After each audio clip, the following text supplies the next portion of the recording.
Today we're going to learn 3 big lessons from the story of David and Goliath. This is the ultimate story of a nobody taking on a giant and winning, and I think we can all relate to that. So let's dive right in. Lesson number 1 is that giants are not always 9-foot-tall warriors in bronze armor. Sometimes they're much less obvious. Anxiety, fear, a health diagnosis, a failed dream, the weight of your past. Any of those can make you feel like you're up against a giant, something that feels too big and too hard to deal with. You feel small, overwhelmed, outmatched. But listen to me carefully. You don't need to be the strongest. You don't need to be the tallest. You don't need to be perfect. You just need to have faith in the one who never loses a battle. It's funny because when we look at the original story of David and Goliath, they weren't fighting each other directly. Israel was not fighting the Philistine army. They were fighting fear. Every day this giant would come and threaten them and scare them so much that they didn't even want to fight. They ran away. They were paralyzed by fear, defeated before the battle even started.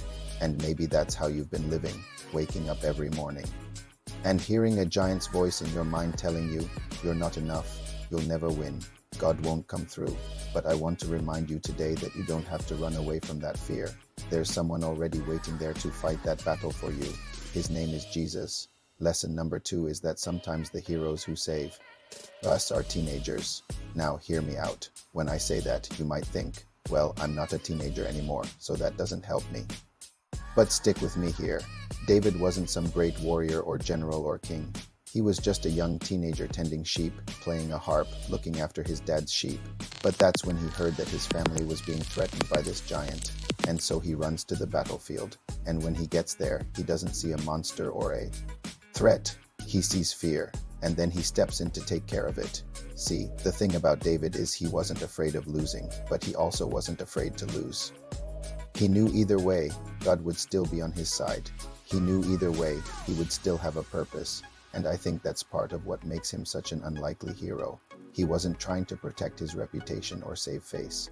He wasn't worried about losing. He was concerned about doing what needed to be done. And so instead of complaining, or criticizing or running away, he did something crazy. He walked straight to the front line and took a few pebbles out of his pocket and started slinging stones. We live in a day and age where everything is about winning. You win friends, you win points, you win trophies, you win followers, you win likes. But sometimes in order to win the game, we have to be willing to lose. We have to be willing to fail. We have to be willing to take the risk. Now, David didn't win because he was strong or experienced or had the best equipment. He won because he was willing to take action. He had the courage to say, okay, what needs to be done? And then he did it without complaint, without excuses. Now, I know you've probably heard this story a million times, but let me remind you of something crazy. David killed a bear and a lion during his time as a shepherd. These weren't like little woodland creatures. These were huge animals that wanted to eat his sheep, but he fought them off. And so when he realized that this giant was threatening his family, he remembered that God had given him strength in the past. And he said, "The Lord who delivered me then will deliver me now." He had faith that the God who helped him with the lion and the bear would help him with the giant. He had faith that the God who saved him from harm while shepherding would protect him on the battlefield. Do you have that kind of faith? Do you believe that the God who was with you yesterday will be with you tomorrow? Do you believe that the God who helped you in the past will help you in the future? Or do you worry and fret and try to figure out how God's gonna do it? I mean, I've got bills to pay, kids to raise, problems to solve. How is God gonna work in all that? Well, the answer is simple. You have to trust that the God who has been with you in the past will be with you in the future. Lesson number 3 is that faith and fear both ask the same question. What if? Fear says, what if I fail? What if I lose everything? What if God doesn't show up?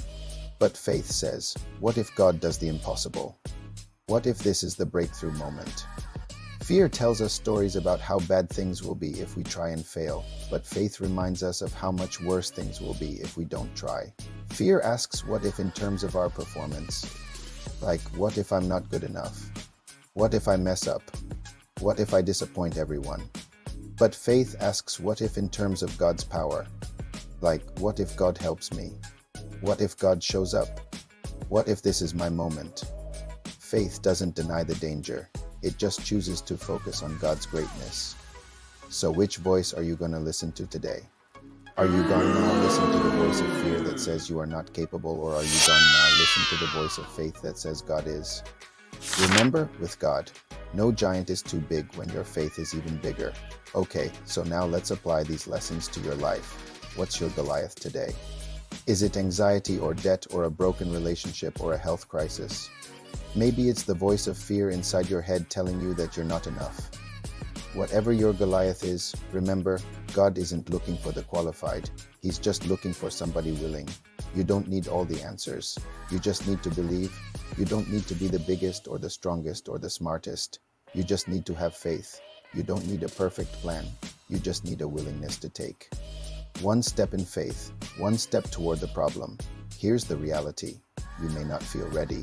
You may not think you're capable. You may not think you have what it takes. But God doesn't call the qualified. He qualifies the called. Finally, I want to leave you with 4 scriptures that I hope encourage you today. First, fear not, for I am with you. Isaiah 41:10. The battle is not yours, but God's. 2 Chronicles 20:15. If God is for us, who can be against us? Romans 8:31. And greater is he that is in you than he that is in the world. 1 John 4:4. Let these truths sink in. Fear doesn't get the final word. God does. So what's your Goliath today? What are you facing right now that seems too big to handle? I want you to write it down in the comments section below this video.